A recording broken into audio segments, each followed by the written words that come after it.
They built 96 houses on my land, not by accident, on purpose. I inherited 47 acres in Colorado from my grandfather, paid off and pristine. Went to visit the property for the first time in 3 years and found an entire subdivision where my forest used to be. Paved roads, streetlights, families moving furniture into houses they'd paid $485,000 each for. The HOA president, a woman who'd never worked an honest day but wore a Rolex like a badge, told me to my face I was a deadbeat squatter trying to scam hardworking families. Said her lawyer confirmed the land was abandoned, so adverse possession made it legally theirs. She'd already deposited $16 million in pre-sales. Here's what I did. Absolutely nothing. Let them finish construction. Watched them landscape, paint, install pools.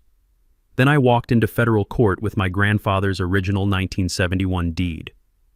What would you do if someone built a neighborhood on your property? Drop your state below.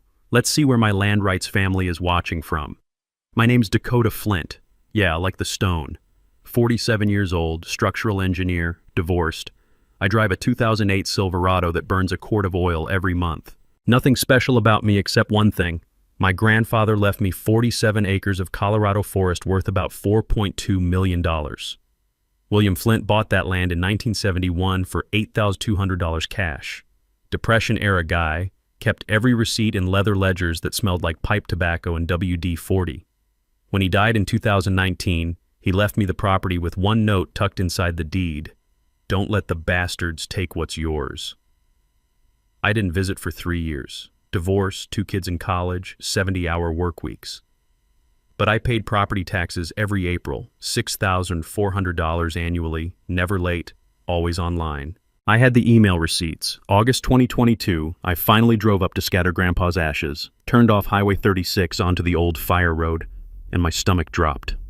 The pine forest was gone. In its place, 96 Mediterranean stucco houses with fake balconies and HOA mandated beige paint. A carved stone entrance sign read, Ridgeline Heights, a Whitmore luxury community.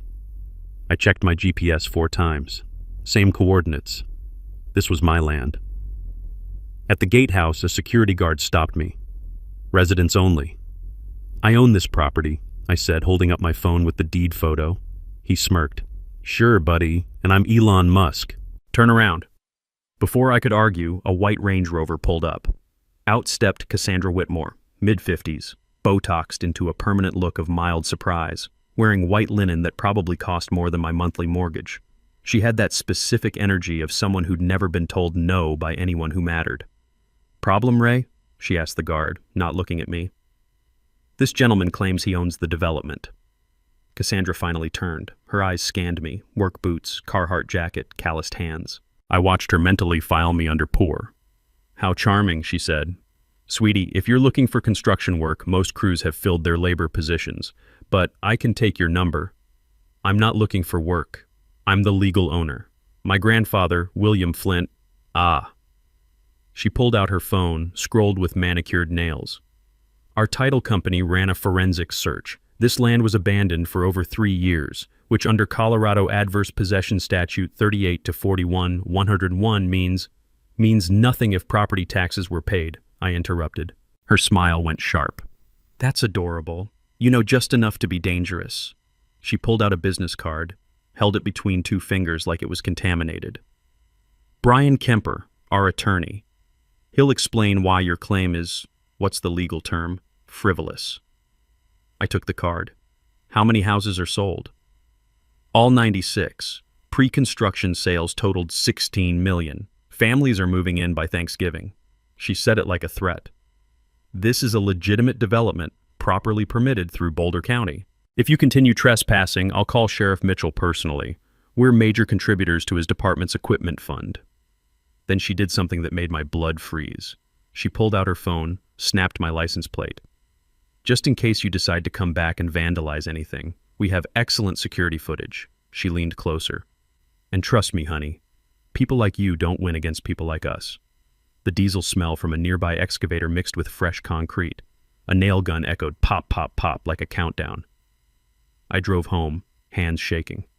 That night I spread Grandpa's documents across my kitchen table. The 1971 deed, 47 annual tax receipts, survey maps, Cassandra had threatened me, photographed my truck, and implied I was a criminal. She'd also just given me everything I needed to bury her. Monday morning, I called Brian Kemper, Cassandra's attorney. His receptionist had that voice, professionally pleasant in the way dentists are when they're about to tell you that you need a root canal. Mr. Kemper is in depositions all week. Can I take a message? Dakota Flint, about the Ridgeline Heights property. Pause. Oh, yes. Mr. Kemper anticipated your call. He's authorized me to offer a nuisance settlement of $15,000 if you'll sign a quitclaim deed by Friday. $15,000. For $4 million in land. I'd heard about quitclaim deeds from my divorce. That's how my ex got the timeshare in Branson that neither of us wanted. Basically, you're signing away all your rights to something without anyone promising those rights actually exist. It's the legal equivalent of saying, I give up, don't even care if I'm right. My divorce lawyer had told me, never sign one unless you're absolutely sure you're walking away from nothing. Tell Mr. Kemper I'll see him in court, I said, and hung up before she could respond. I needed a real lawyer, not the guy who'd handled my divorce for $2,200. I needed the kind who makes other lawyers check their malpractice insurance. My buddy Marcus, a civil engineer in Cheyenne, gave me one name, Lydia Chen. She'd beaten a railroad company in a Wyoming adverse possession case so badly they'd offered her a job just to make her stop. Her consultation fee was $500. I paid it with a credit card and prayed. Lydia's office smelled like old leather and lemon furniture polish, the kind of smell that costs money to maintain. She was about 60, gray hair in a tight bun, reading glasses on a beaded chain. She listened to my entire story without interrupting, making notes in handwriting so perfect it looked like a font. When I finished, she set down her pen. Show me your tax receipts. I pulled out a folder thick enough to hurt someone. Email confirmations, bank statements, county records. Every April payment since 2019, plus copies going back to Grandpa's first payment in 1971. She flipped through them, and I watched her mouth twitch into something that might have been a smile on a less controlled face. Colorado adverse possession requires 18 years of open, continuous, hostile possession, and the squatter has to pay property taxes the entire time. If you've been paying, their claim is stillborn. So I get an injunction? Stop construction? You could. She closed the folder. But here's what I'd do instead, and you're going to think I've lost my mind. Let them finish building. I stared at her. What? If you stop construction now, Cassandra's company declares bankruptcy. Your land gets tied up in a 3-year litigation circus with 96 families who bought homes in good faith suing everyone including you. Banks, title companies, insurance companies. It becomes legal whack-a-mole. She leaned forward. But if you let them finish, then file for declaratory judgment, you own 96 completed houses. Cassandra's company has committed textbook fraud, selling property they don't own. They'll be desperate to settle because the alternative is prison. My hands were shaking. What if they somehow win? They won't. But even in some parallel universe where they did, you've lost nothing. Your land's already occupied. The difference is whether you fight one corrupt developer or 96 traumatized families. It was cold, strategic, brutal, and it made perfect sense. How much? I asked. $40,000 in legal fees, maybe $50, but when we win, and we will, the court awards damages for trespass, unjust enrichment, fraud, and attorney's fees. You'll own the houses outright, sell them, rent them, or negotiate a settlement worth millions. I had $12,000 in savings. My Silverado needed a transmission. My daughter's tuition payment was due in January. I'll figure it out, I heard myself say. One last thing. Lydia's voice dropped. Don't contact Cassandra. Don't post on Facebook. Don't tell anyone except your kids and maybe one trusted friend. In property litigation, surprise is worth more than gold. I hired her that day, signed a retainer agreement that made my stomach hurt. September bled into October. I drove past Ridgeline Heights twice a week, parking on the public road with my phone camera running. Framers swarmed like ants. The air smelled like sawdust and diesel fuel. Plumbers hauled coils of PEX tubing. Electricians snaked wire through walls. And every time I visited, I took time-stamped photos. Cassandra spotted me during her 3rd week. She made a phone call. I could see her from 200 yards away, gesturing at my truck like I was a bomb. 20 minutes later, a sheriff's cruiser pulled up behind me. Deputy Torres, young guy, probably late 20s, with the uncomfortable body language of someone caught between a rock and a campaign donor. Sir, need to see your license. I handed it over. I'm on a public road, officer. He walked back to his car, ran my plates, came back looking like he'd rather be anywhere else. Mrs. Whitmore says you've been harassing her, following her, taking pictures. I'm documenting construction on property I own. Check Boulder County records. Parcel APN 559-32-4008. Owner, Dakota Flint. Torres shifted his weight. Look, if there's a property dispute, that's civil court. But she's filed a formal complaint. If she calls again saying you're threatening her, I'll have to take action. Understand? Translation. She donates to the sheriff's re-election fund. You don't. Understood. He left. I kept taking pictures. By November, the first families moved in. U-Hauls blocking cul-de-sacs, kids on scooters, the smell of pizza delivery mixing with fresh paint. I watched a couple carry a crib into house number 43. Watched another family plant a maple tree in their front yard. And I felt sick. Because these weren't villains. They were people who'd saved for down payments, who believed they were living the American dream. But Cassandra? She was about to learn that stealing costs more than money. Thanksgiving week, Cassandra sent me a certified letter. I signed for it at the post office, and the clerk, a woman named Deb who'd known my grandfather, wrinkled her nose when she saw the return address. Whitmore Development, LLC? That's the lady building those McMansions on Old Mill Road, right? She handed me the envelope. My sister tried to buy one. They wanted $485,000 for 1,800 square feet. Highway robbery. I opened it in my truck. Legal letterhead, Brian Kemper's signature at the bottom, 3 pages of dense legalese that boiled down to, stop trespassing or we'll sue you for harassment. There was a photo attached, my Silverado parked on the public road taken from inside the subdivision. Someone had circled my license plate in red Sharpie. Handwritten in the margin, document everything. I drove straight to Lydia's office. She read the letter, then started laughing. Not the polite kind, but the genuine belly laugh of someone who'd just been handed a gift. They're documenting their own fraud, she said, wiping her eyes. Every letter they send, every photo they take, every interaction, it's evidence that they knew there was a dispute and kept building anyway. This is beautiful. Doesn't feel beautiful, feels like I'm being stalked. You are. But here's what you're going to do. Nothing. Let them waste money on legal threats. Let them generate evidence. We'll file in January, right after the holidays when everyone's distracted. She pulled out a yellow legal pad. Meanwhile, I need you to get me everything about Cassandra Whitmore. Property records, business filings, tax liens, anything public. I want to know who's financing this development. I spent the next 2 weeks becoming an amateur detective. Turns out, when you're an engineer, you know how to read plats, survey maps, and permit applications. I started with Boulder County's online records. Whitmore Development LLC was registered in Delaware, always a red flag. Delaware corporations are like offshore bank accounts for people who want to hide things, with Cassandra as the sole managing member. But the financing came from Ridgeline Capital Group, a Denver-based investment firm. I dug deeper. Ridgeline Capital was owned by 3 partners, and one of them was married to Cassandra. His name was Preston Whitmore, a real estate developer who'd been sued twice for construction defects and once for defrauding investors in a failed resort project. The cases had been settled quietly, records sealed. So this wasn't just Cassandra's scam, it was a family business. I found more. The Boulder County permits listed the land as formerly tax delinquent, acquired via adverse possession claim filed March 2022. But here's the thing about adverse possession. You can't just claim it. You have to prove it in court first, get a judgment, then record that judgment before you can sell property. They'd skipped that step. They'd filed a claim, then immediately started selling lots as if the claim had been granted. That's fraud. Premeditated, documented fraud.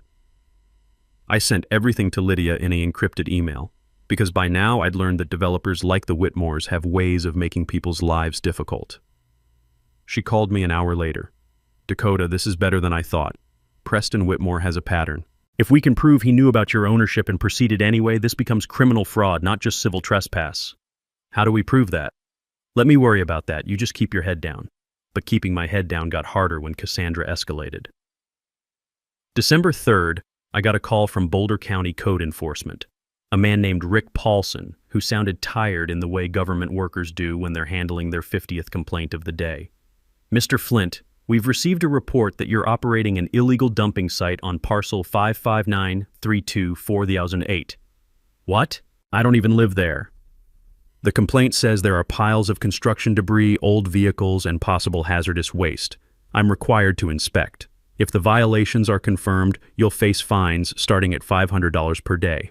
I drove up that afternoon with my phone recording. The property was pristine, well, except for the 96 houses Cassandra had illegally built. No debris, no vehicles, nothing. Rick Paulson met me at the entrance, clipboard in hand. He was about 50, sunburned, wearing a county vest. He walked the perimeter, checked behind the houses, took photos. Finally, he came back shaking his head. There's nothing here. Someone filed a false report. Who filed it? He checked his notes.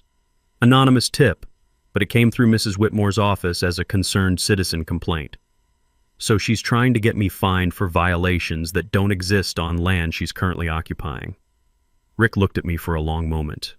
Off the record, I've inspected 6 Whitmore projects. Every single one had complaints filed against neighboring landowners right before construction permits were approved. It's a pattern. He handed me his card. If you need a witness statement, call me. I drove home with that card in my pocket and rage in my chest. Cassandra wasn't just stealing my land. She was trying to bury me in bureaucratic quicksand while she finished construction. But what she didn't know, what nobody knew except Lydia, was that every move she made was digging her grave deeper. By Christmas, 84 houses were occupied. Families hung lights, kids built snowmen, and I had a court date scheduled for January 12th. January 4th, 8 days before my court date, I got a text from my daughter Emma at 11 p.m. Dad, did you get arrested? Someone posted on Facebook that you're harassing families in a neighborhood. It has 300 shares. My stomach dropped. I opened Facebook, which I hadn't used since my divorce, and found the post immediately. It was pinned at the top of the Boulder County Community Watch group, written by Cassandra herself. Alert! Local man Dakota Flint has been stalking our family-friendly Ridgeline Heights community, taking photos of children, making residents feel unsafe. He claims to own our neighborhood despite clear legal title. Boulder County Sheriff's aware. Please report any sightings. Protect your families. The comments were a dumpster fire. People calling me a predator, suggesting I belonged on a registry. Someone posted a photo of my Silverado with the license plate visible, captioned, "This is his truck. Stay safe, everyone." My hands were shaking so hard I could barely type. I called Lydia. She answered on the first ring. I saw it. Don't respond. Don't comment. Don't defend yourself. She's calling me a pedophile, Lydia. My daughter's crying. My son called asking if I'm going to jail. I know, and it's defamation, and we're adding it to the lawsuit. But if you engage, you look guilty. Let me handle this. Her voice softened. Dakota, this is what desperate people do. She knows we filed. She knows her attorney's seen your evidence. This is a Hail Mary to discredit you before trial. It's working. I've gotten 12 messages from people I went to high school with asking what's going on. Good. Screenshot everything. Every share, every comment, every message, it's all evidence of malice. I spent the next 3 hours documenting the post's spread. By midnight, it had 847 shares. Someone had created a hashtag #StopDakotaFlint. I didn't sleep. The next morning, my boss called me into his office. Martin's a good guy. Ex-Navy, ran the structural engineering firm where I'd worked for 14 years. He closed the door, which is never a good sign. Dakota, I got a call this morning from a potential client. They Googled our firm and found a situation with your name attached. My chest tightened. The Facebook post. Yeah. He rubbed his face. Look, I know you. You're solid. But this client's a school district and they're nervous about optics. They specifically asked if you'd be on the project. And you told them no. I told them you're on personal leave pending resolution of a legal matter, which, effective today, you are. He pulled out an envelope. Paid leave 2 weeks. If this gets resolved, you're back immediately. If it doesn't...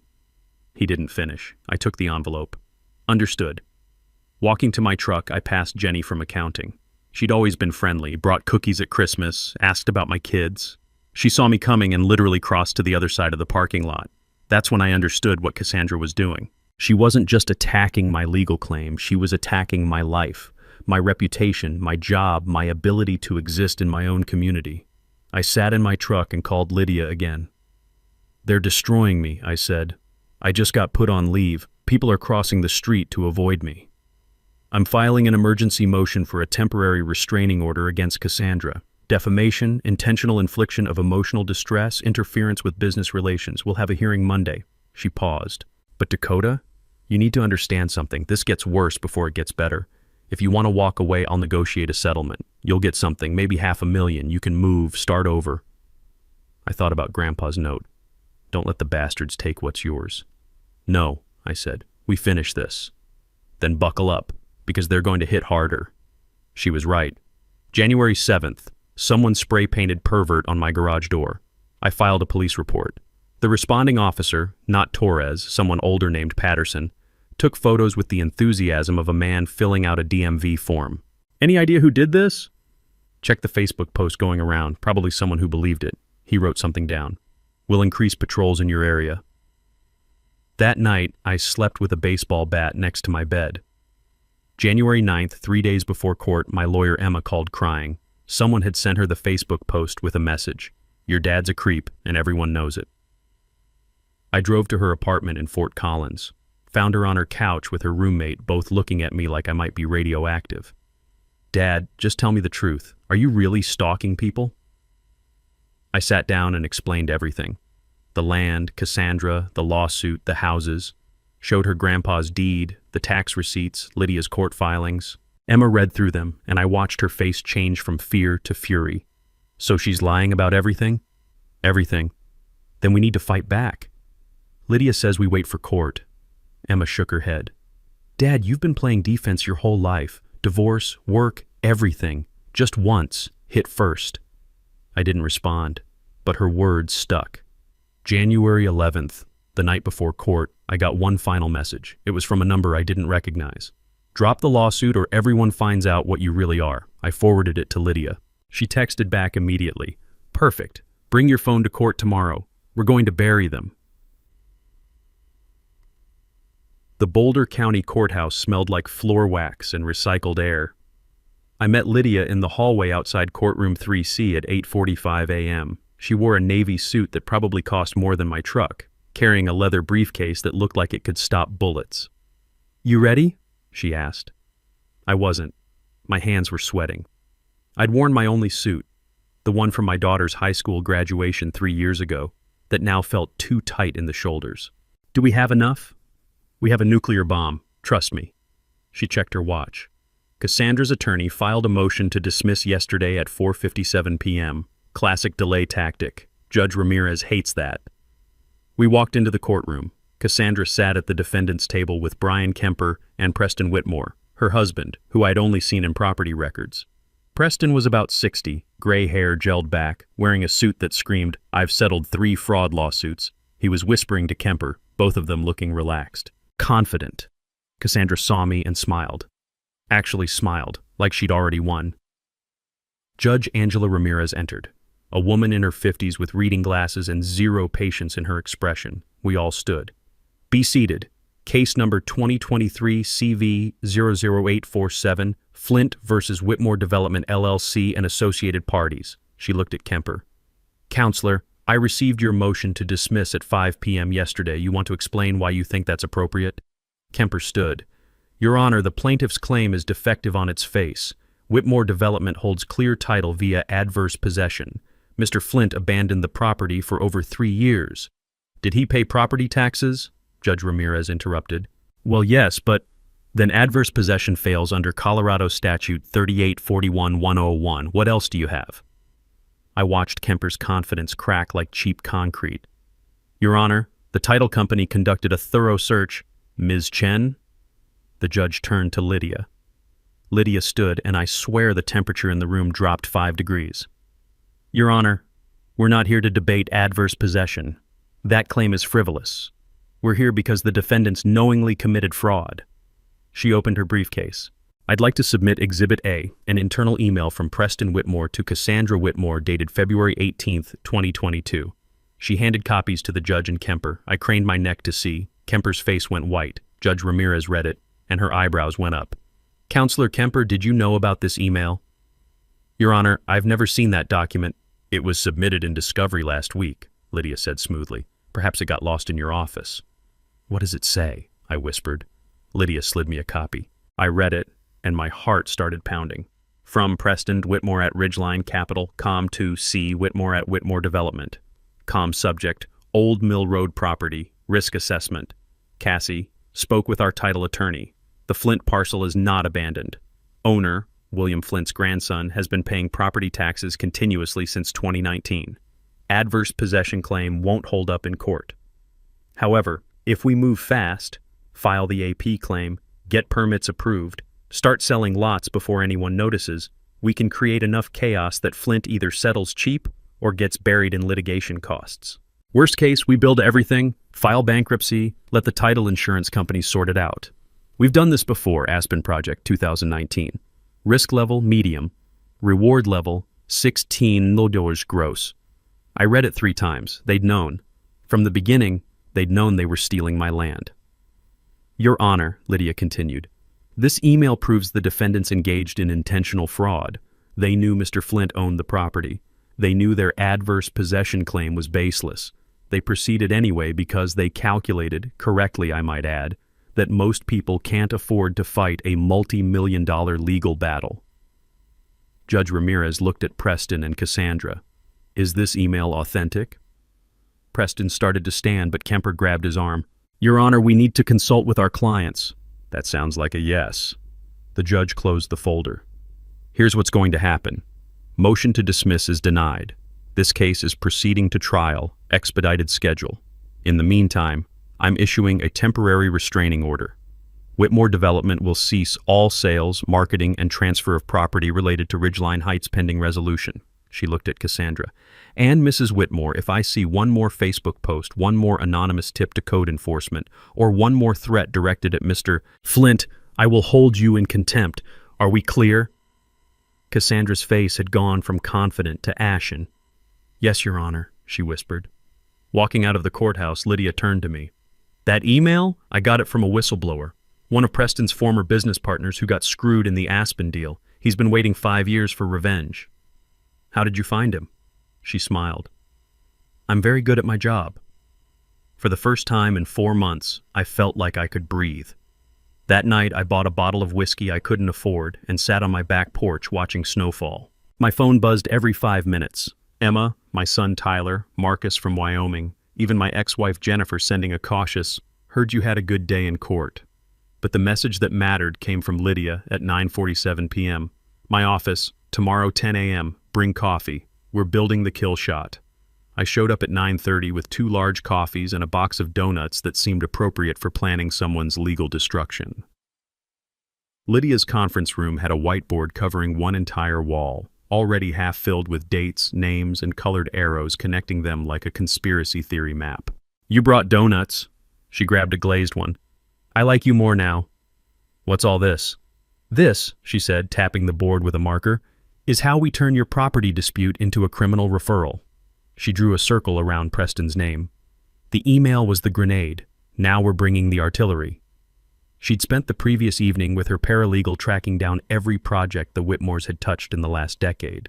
There were 7, all in Colorado mountain towns, all following the same pattern. Find land with unclear title or elderly owners, file aggressive claims, build fast, sell faster, let insurance companies clean up the mess. They're not developers, Lydia said. They're land pirates with LLCs. But here's what made my case different. I had documentation. Grandpa's meticulous records going back to 1971. Every timber sale, every fence repair, every property tax payment logged in those tobacco-scented ledgers. My own tax receipts, survey maps, photographs with GPS timestamps. Most of their victims were old, poor, or didn't keep records, Lydia explained. They either settled cheap or lost in court because they couldn't prove continuous ownership. You can prove everything. She pulled out a yellow legal pad. Here's the strategy. Phase 1, discovery. We depose Preston, Cassandra, their title company, their lender, and every contractor who pulled a permit. Someone always cracks, usually the title company, because they don't want to lose their license. I remembered my divorce attorney had explained depositions once. Basically, you sit in a room and answer questions under oath while a stenographer types everything. People think they can lie, but lawyers like Lydia know how to ask the same question 17 different ways until you contradict yourself. It's like fishing with dynamite. Phase 2, she continued, we file an amended complaint adding RICO charges. RICO, like the mafia. Racketeer Influenced and Corrupt Organizations Act. If we can prove they've engaged in a pattern of fraud across multiple projects, which we can, it becomes federal. And federal means treble damages. She wrote on the board, 16.348 dollars. That's what they're looking at if they lose. My mouth went dry. Can they even pay that? No, which is why they'll settle. But here's the beautiful part. Preston and Cassandra personally guaranteed the construction loans. If Whitmore Development goes bankrupt, the lenders come after their personal assets. Houses, cars, bank accounts, everything. She was enjoying this. I could tell by the way her eyes lit up when she talked about asset seizures. What do I need to do? I asked. 3 things. First, I need you to map every single visit you made to the property. Dates, times, what you saw, who you talked to. Deputy Torres, that code enforcement guy Rick Paulson, anyone who witnessed their harassment. I pulled out my phone. I've been keeping a log since September. Smart. Second, we need allies. Anyone in the community who's been hurt by the Whitmores. Former employees, neighbors, contractors who didn't get paid. I want a list. I thought about Rick Paulson's comment. I've inspected 6 Whitmore projects. Every single one had complaints filed against neighboring landowners. I know where to start, I said. Third, Lydia leaned forward. This goes public. Not Facebook. That's Cassandra's playground. We're talking local news. I have a contact at Channel 9 Denver who loves corporate fraud stories. Woman named Patricia Hughes, investigative reporter. She's won 2 Emmys for taking down a slumlord and a crooked county commissioner. You want me on TV? I want us on TV. You, me, and every family who bought a house in Ridgeline Heights thinking they were getting the American dream. Because here's the thing, Dakota, those 96 families, they're not the enemy. They're victims, same as you. When this is over, they'll own their homes free and clear, and Cassandra will own nothing but legal bills. She handed me a folder. This is the deposition schedule. Preston goes first, next Thursday. Cassandra the week after. You need to be there for both. I want them to see your face when they're forced to tell the truth. I opened the folder, saw the dates, the locations, the list of questions Lydia planned to ask. It read like a murder weapon. When this is over, I said, how much will I owe you? Less than you think, because when we win, the court awards attorney's fees. The Whitmores will pay me, all $60,000. She smiled. That's the beautiful thing about fraud cases. The guilty party pays everyone's bills.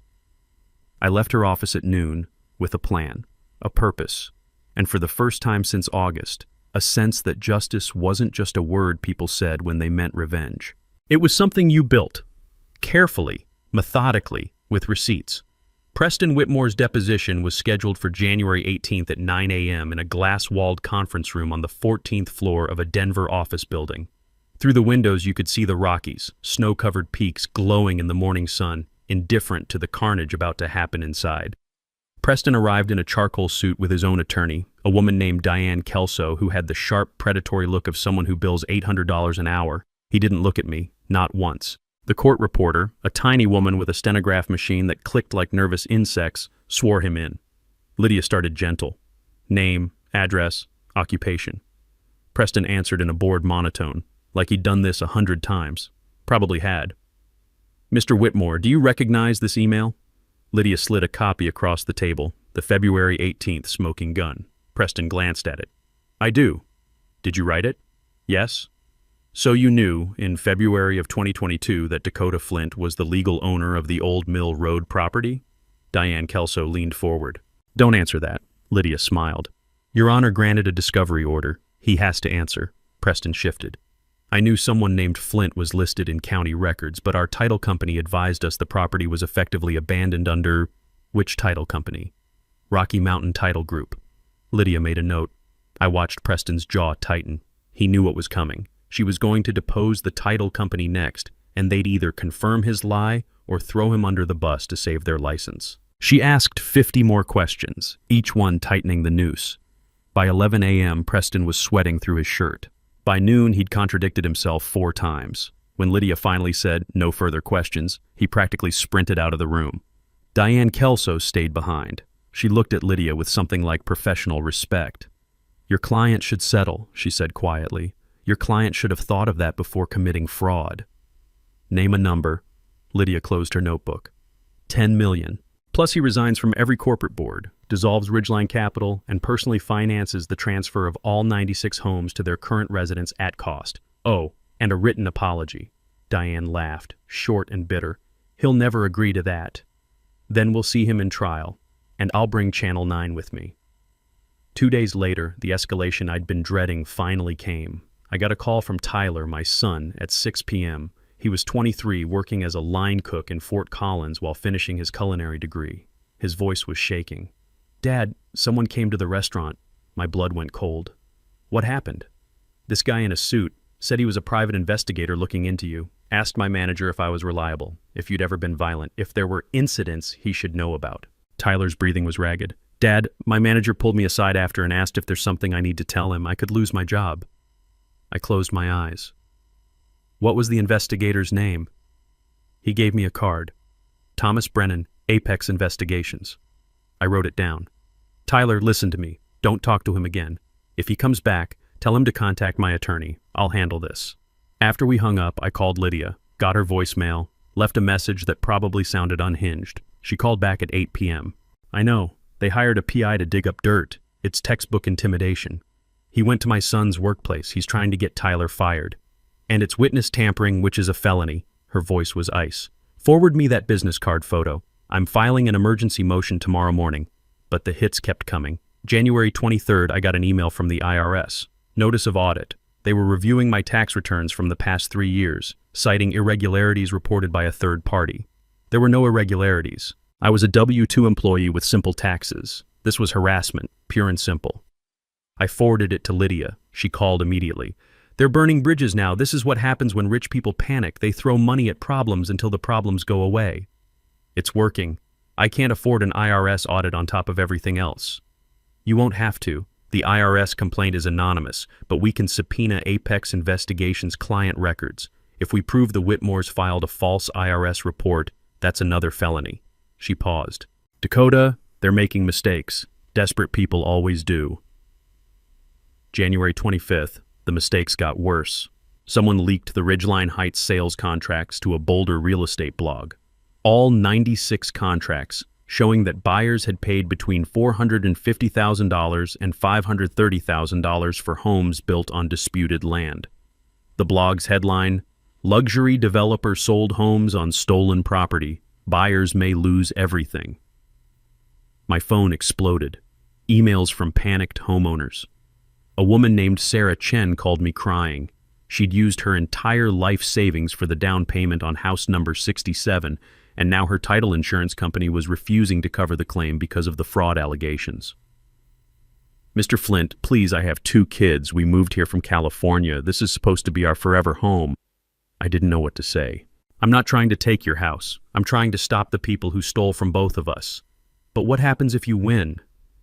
Do we get evicted?" "No.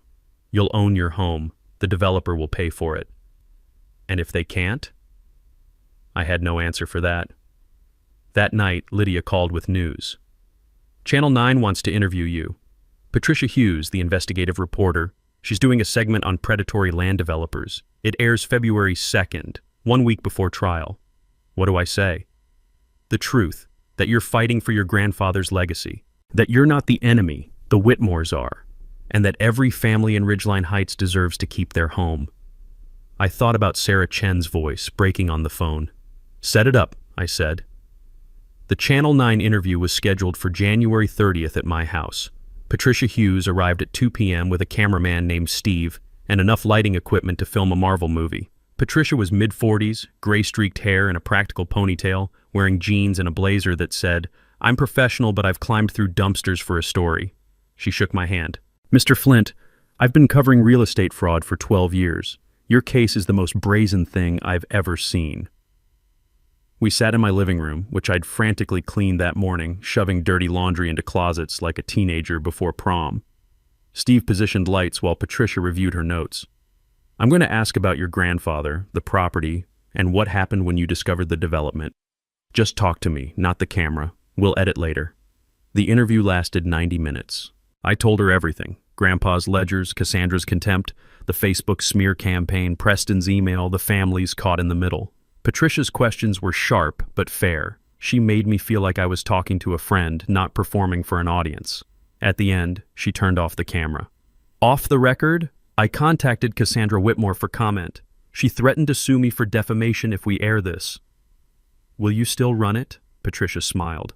Absolutely. Threats mean I'm onto something. The segment aired February 2nd at 6 p.m. I watched it alone in my living room with a beer I was too nervous to drink. Patricia's voiceover began. He inherited the American dream, 47 acres of Colorado forest. But when Dakota Flint visited his land for the first time in 3 years, he found a nightmare instead. They showed aerial footage of Ridgeline Heights, then my interview, intercut with shots of Grandpa's deed, the tax receipts, and Preston's smoking gun email. Patricia had obtained county permit records showing the Whitmores had fast-tracked approvals by donating $50,000 to the county commissioner's re-election fund. The piece ended with me saying, I'm not trying to hurt the families who bought these homes. They're victims too. But if we let people like the Whitmores get away with this, what's the point of property rights? What's the point of laws? My phone exploded before the segment even finished. Emma called, crying, proud tears this time. Marcus texted, you just became a folk hero. Even my boss Martin sent an email. Come back to work Monday, we're proud to have you. But the message that mattered came at 7:15 p.m. from a blocked number. You just made the biggest mistake of your life. I forwarded it to Lydia.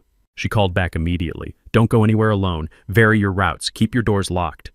You think they'd actually... I think they're looking at 10 years in federal prison and financial ruin. People do stupid things when they're cornered. She was right to worry.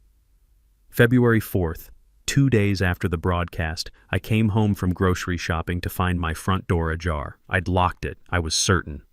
I stood on the porch, heart hammering, and called 911. Deputy Torres arrived first this time with backup. They cleared the house room by room. Nothing was stolen. But someone had been inside. On my kitchen table sat a single sheet of paper with 5 words printed in block letters. Drop it or lose everything. Torres bagged it as evidence. We'll check for prints, but if they were smart, they wore gloves. This is the Whitmores, I said. They broke into my house. Can you prove that? I couldn't. But 2 hours later, my neighbor Carol knocked on my door. She was 70, a retired librarian who'd lived on my street for 40 years and noticed everything. Dakota, I saw a black Audi SUV parked across the street yesterday around noon. Man in a suit got out, walked up your driveway, then came back 10 minutes later. I thought he was a salesman. Did you see his face? No, but I got the license plate. Seemed odd, so I wrote it down.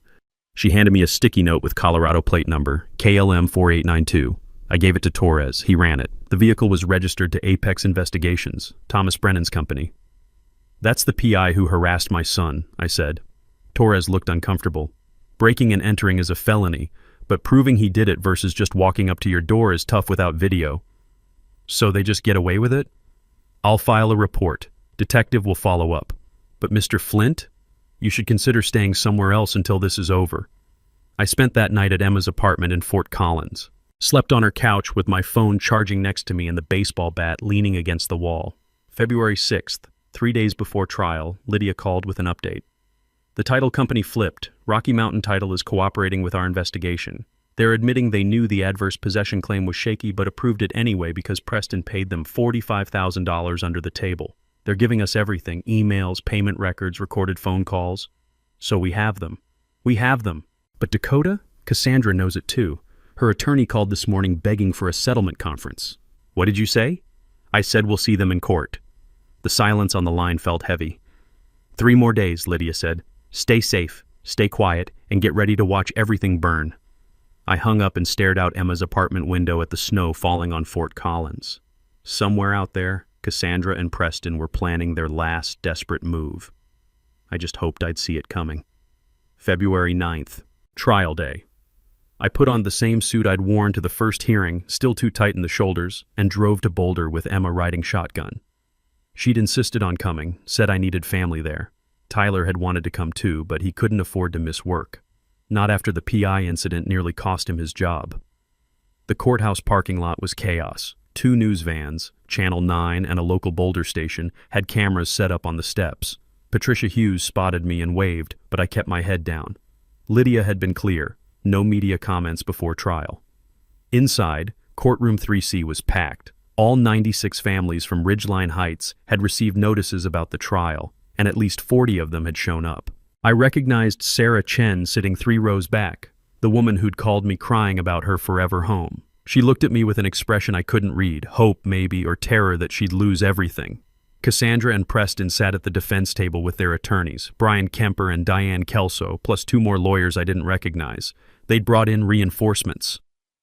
Cassandra wore a cream-colored suit that probably cost $5,000. Her face was perfectly composed, but I could see her hands shaking when she reached for her water glass. Judge Ramirez entered. We all stood. Before we begin, the judge said, looking over her reading glasses at the packed gallery, I want to make something clear. This is a court of law, not a circus. Anyone who disrupts proceedings will be removed. Understood? Murmurs of agreement. Ms. Chen, opening statement. Lydia stood, and the room went silent. She didn't need a microphone. Her voice carried like thunder across water. Your Honor, this case is about theft. Not the kind that happens in dark alleys with masks and guns, but the kind that happens in boardrooms with LLCs and forged documents. Dakota Flint inherited 47 acres from his grandfather, a man who paid cash for that land in 1971 and meticulously maintained it for 48 years. When Mr. Flint couldn't visit for 3 years due to work and family obligations, the defendant saw an opportunity. She walked toward the jury box. This was a bench trial, no jury, but old habits die hard. They didn't just build on his land, they planned it, they researched it, they knew exactly what they were doing. She held up Preston's email, blown up to poster size. This email, written by Preston Whitmore, proves they knew Dakota Flint was the legal owner. They knew their adverse possession claim would fail. They built anyway because they calculated, correctly, that most people can't afford to fight. She paused. Let that sink in. But they made one mistake. They picked the wrong victim. Because Dakota Flint kept every receipt, every tax payment, every survey map, and he refused to quit. She turned to face Cassandra and Preston. The defendants committed fraud. They broke into Mr. Flint's home. They hired private investigators to harass his children. They filed false IRS complaints. They turned his life into a nightmare because he dared to assert his legal rights. Lydia walked back to our table. Your Honor, we're not asking for mercy. We're asking for justice, and we have the receipts. She sat down. I exhaled for what felt like the first time in 3 minutes. Diane Kelso stood for the defense. She tried, I'll give her that, argued that the title company had made an honest mistake, that Preston's email was taken out of context, that adverse possession law is complex and often misunderstood. But Judge Ramirez wasn't buying it. I could see it in her face, the narrowed eyes, the tight line of her mouth. The trial lasted 7 hours.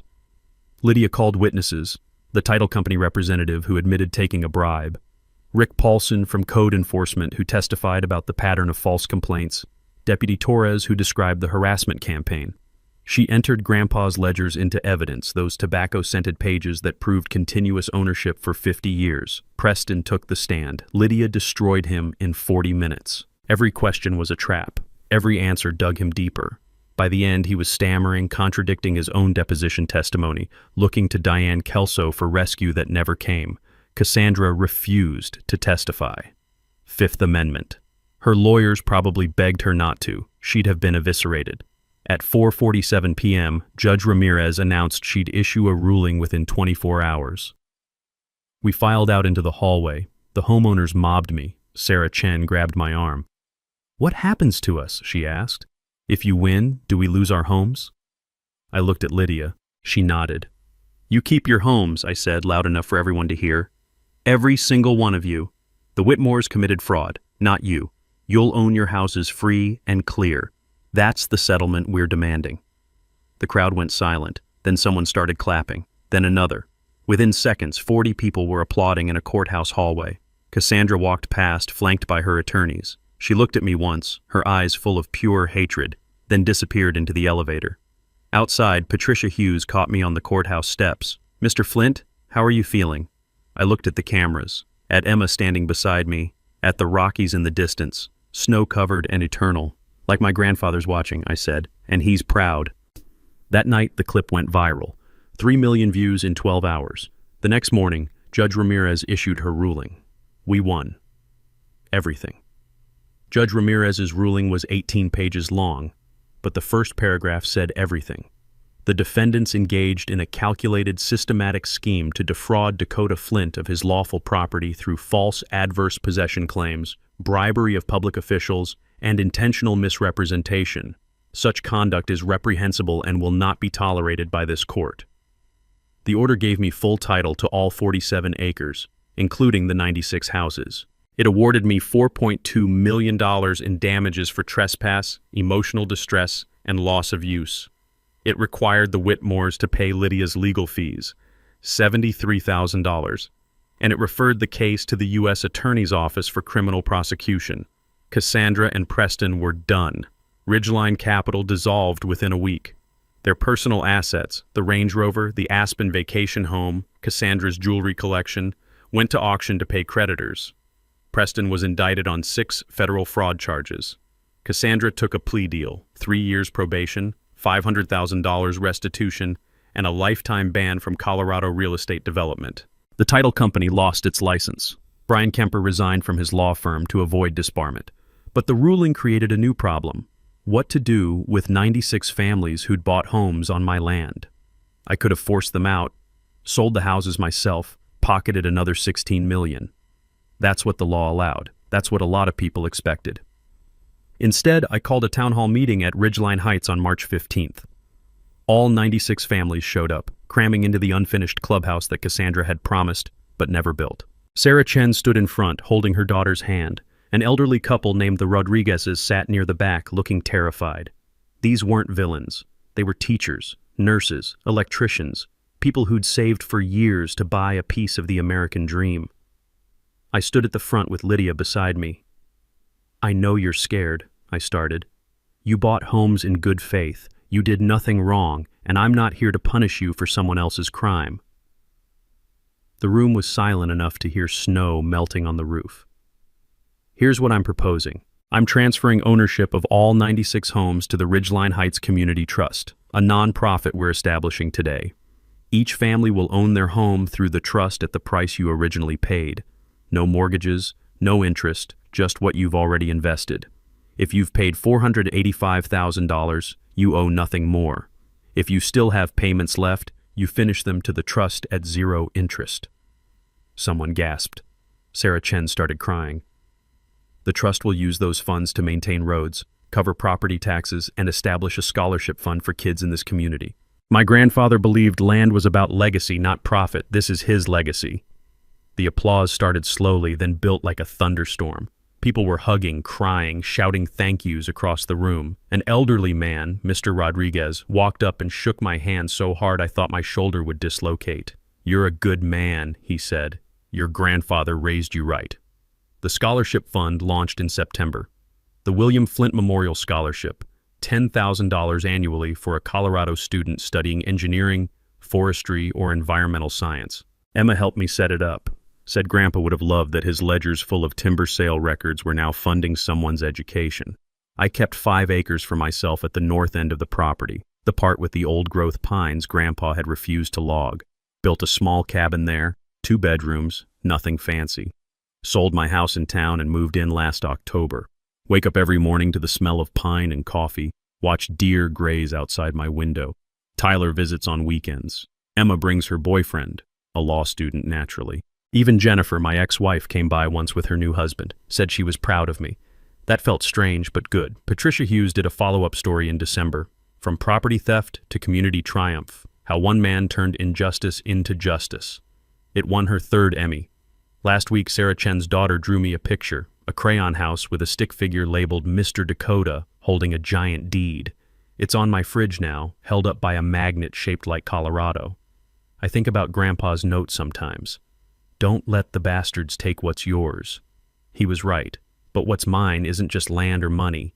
It's knowing that 96 families sleep safely because I didn't quit. It's a scholarship that'll help some kid who reminds me of myself, broke, stubborn, just trying to build something. It's justice. The real kind. The kind that heals. So here's my question for you. Have you ever dealt with an HOA nightmare, a property dispute, someone who thought they could steamroll you because they had money and you didn't? Drop your story in the comments. Let's build a library of how regular people beat corrupt systems. And if this story mattered to you, If it reminded you that good people can still win, hit that subscribe button. Because I've got more stories like this. Stories about the little guy outsmarting the machine. Stories with receipts. Next week, City Council denied my business permit, so I found the bylaw that made me untouchable. See you then, and remember, keep your receipts, all of them.